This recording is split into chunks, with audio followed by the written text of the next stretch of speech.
I'm no expert in coloring artwork. I'm really not. I am so new to this. Technically, I'm not new because I've done colored comics and colored illustrations for a long time.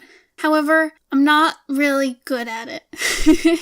At least, I don't feel confident in it. I feel like I've still got so much to learn. However, with The Scourge of 9 Point, my new comic, I've been kind of forced to, really learn color, because it's a comic with no lines, it's only color. By the way, that's how to get yourself to, learn anything. Do a comic in a style that you're not confident with, and you'll, become confident with it.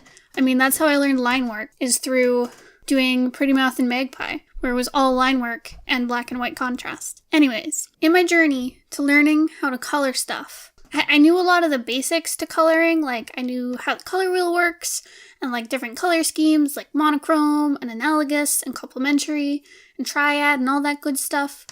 So I was like, okay, and I know cool colors and warm colors, can't be that hard. But the thing that I really struggled with was value and saturation in my work. So not the hues, but the color, but the value and the saturation.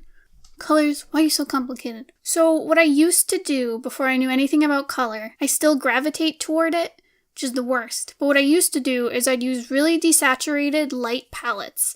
So if you ever look at the color picker box in Photoshop, all my color palettes were at the top left corner. So it was all gray and all white, and there was zero contrast and zero actual pigment in it. There's no color in it. It was all super gray and muddy. If you look at Sovereign, my first webcomic, in the first half of the comic, it looks like that, and it's so gross. Ugh.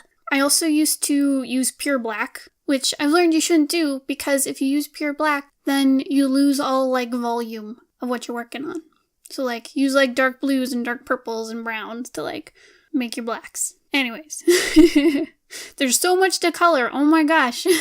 Right, so I had to learn to heighten the contrast. I had to stop being afraid of using really saturated colors and delving into midtones and really dark shades, and making sure to use a variety of them so that, pairing wasn't all midtone and wasn't all gray, and that I had a good balance between all the shades. Contrast, my friends, is really important. Right, so that is still something I'm struggling with. However, I have learned by stealing an artist about learning to balance this stuff. So what I usually do to pick color palettes, so I don't gravitate toward those muddy, desaturated color palettes, I've started grabbing pre-made color palettes to use as a jumping off point. For example, I'll grab a really pretty photograph of a field or a forest or something. And I'll grab all the main colors from that photo, and then I open the color picker in Photoshop, and I look at where all these colors fall within it. And I'd memorize where the colors lay. So for example, I'd grab 2 greens, and I'd be oh, this green, I thought it was really dark and gray, but it's actually super saturated and dark. And this green, I thought was super light and saturated, but it's actually super desaturated. And I kind of figure out the relationships between the different colors and where they were on the color spectrum, and I've kind of memorized those. And it took a lot of trial and error, and I'm still learning it. So by studying those, I now have a little bit of a better grasp of pairing colors and ensuring contrast. Because, I don't know, it's so easy with, black and white work, because you have, you're working in a monochrome color scheme. Whereas, if you're working with color, you have, 3 different attributes you have to, consider for every color you choose. You have to figure out the value, you have to figure out the saturation, and you have to figure out, the hue, and, match those all together. There's so much that goes into color, guys. And then I had to, figure out color relativity, which I kind of did by, comparing all the colors in the color picker. So color relativity, oh my god, it fricks me up every time. Because color relativity, it basically means that colors when they're paired together look different than when they're on their own. The colors inform each other. So for example, you can have a purple and a blue and a green, which are all cool colors, and they're all together in this palette, and it makes the purple look like a warm color compared to the really cool green and blue. You have to go look at it. Go look up videos about color relativity because it'll blow your freaking mind. So hard to consider. Oh my god. And like, it does that with like the value of things. So if you have something really like mid-tone with something really dark, the mid-tone can look really like light. Anyways.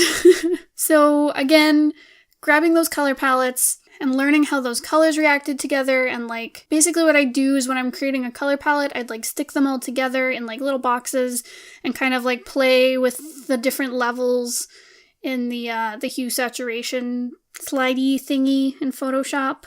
Man, I know all the terms.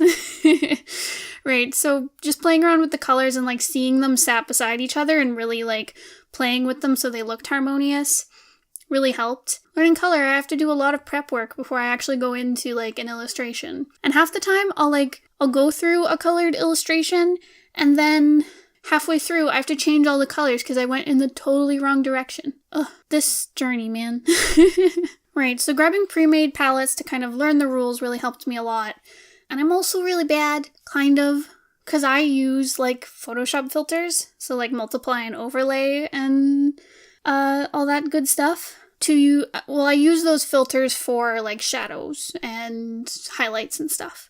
However, the way I justify this in my brain is that I use it as a jumping off point.